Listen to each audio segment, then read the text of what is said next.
This is a podcast from the Environmental Change and Security Program at the Woodrow Wilson International Center for Scholars. In many developing countries, conditions for peace and stability can be hampered by scarce resources, economic instability, and poor governance. According to Oli Brown of the International Institute for Sustainable Development, effective trade and aid policies in these countries provide the structural conditions for stability and become drivers of economic growth.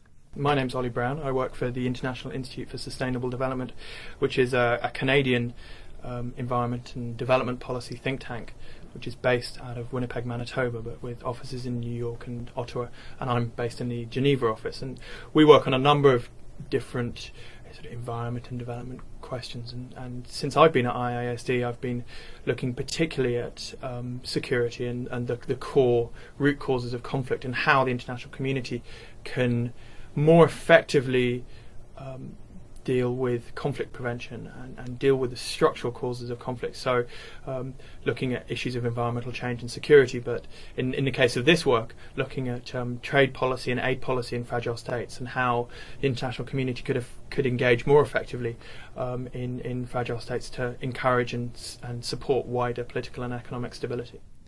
A new book, edited by Brown and his colleagues, highlights how trade and aid policies between developed and developing nations influence natural resource dependency and conflict.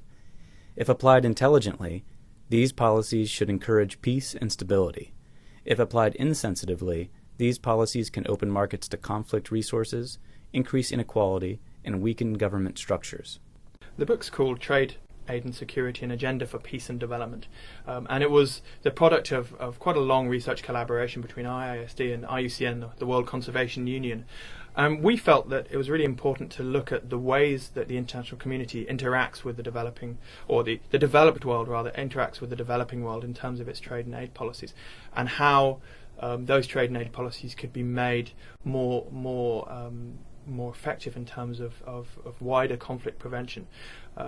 We've been working on trade policy and its impact on the environment for a number of years now, and also on sort of wider concepts of human security and aid policy in fragile states. And in the course of that work, we saw that the ways that countries interact has a really important impact on developing countries in terms of in terms of political and economic stability. We've seen this in terms of illegal timber in Liberia, coltan in eastern DRC, copper mining in Bougainville in Papua New Guinea, issues with aid payments being diverted to support militias in Somalia, and aid propping up repressive regimes around the world. And we felt there was a really important story to be told. So the starting point for the research in this whole project was that security is an essential precondition for development. And by security, we don't mean stasis or the absence of change, but really the absence of violent conflict. Our approach in this research was to say, well, trade and aid policies are two of the most important ways that countries interact, and that those trade and aid policies are largely determined by the rich countries in the north, but have very profound impacts on the poorer countries in the south. They're tremendously powerful conduits of influence, of finance and of ideas. Done well, they can help to support wider political and economic stability. Done badly, they can set the stage for conflict and violent conflict. So in theory, at least, if trade and aid policies are carefully designed and well implemented, they should encourage peace and security. In practice, the way that we've designed our trade policy is fundamentally unfair, biased towards rich countries and their corporations, and current trade policy denies really vital market access for the products of the developing world from into the developed world's markets, and at the same time, developing countries are being pushed to adopt uncompromising market liberalisation, which can have very severe adjustment costs, reducing government revenues, undermining employment, and increasing the prospects for political instability. So, in essence, the poorly designed and unfair trade policies of the developed world are stunting economic growth in the developing world and leaving many countries not locked into notoriously volatile commodity markets. And a reliance on the export of natural resources tends to lead to weaker institutions, economic dependence and political instability. So coupled with poorly governed international markets for natural resources, faltering economic growth and unpredictable government revenues, this has proved an explosive combination time and again around the world. So we felt there was a really important story to be told there in terms of the way that trade and aid policies have an impact on security. And fundamentally, aid, trade and security are all mutually reliant. If aid policy is going to be effective at lifting people out of poverty, it has to be conducted in a secure environment free from the existence or threat of violent conflict.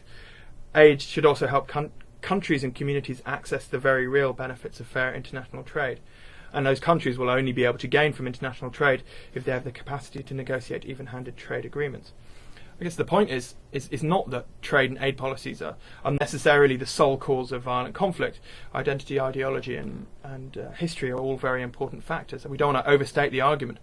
The point rather is that peacekeeping is about a lot more than just sending in troops in blue helmets. It has to be about setting the conditions for wider political and economic stability. And the extent to which the international community is supporting wider conflict prevention and the avoidance of armed conflict is really crucially dependent on the structural conditions established by their trade and aid policies. If we're serious about promoting peace building and conflict prevention around the world, at the very least we have to ensure that our own policies don't make the situation worse. To learn more about this book and issues surrounding trade, development, natural resources, and conflict, please visit us on the web at www.wilsoncenter.org/ECSP.